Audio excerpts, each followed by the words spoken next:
விமான விபத்தில் உயிர் பிழைத்த விஸ்வாஸ் குமார் ரமேஷ் குறித்தும் அவர் அமர்ந்திருந்த 11A இருக்கையும் அதிகம் பிரபலம் அடைந்திருக்கிறது. இந்த 11A இருக்கை இதற்கு முன்பாக ஒருவரை விபத்தில் இருந்து காப்பாற்றி இருக்கிறது. அதாவது 27 ஆண்டுகளுக்கு முன்பாக தாய்லாந்து விமான விபத்தில் இதேபோல் 11A இருக்கையில் அமர்ந்திருந்த நபர் அதிர்ஷ்டவசமாக உயிர் பிழைத்திருக்கிறார்.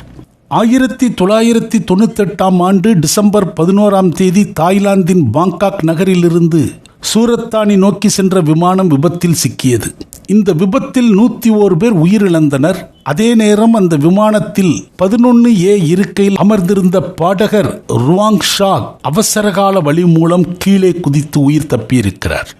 விபத்துகளின் போது உயிர் பிழைக்க வைத்த இந்த 11A எனும் இருக்கை எதிர்வரும் காலங்களில் மிக முக்கிய இருக்கையாக, VIP இருக்கையாக அந்தஸ்து பெறக்கூடிய ஒரு வாய்ப்பு உருவாகி இருக்கிறது.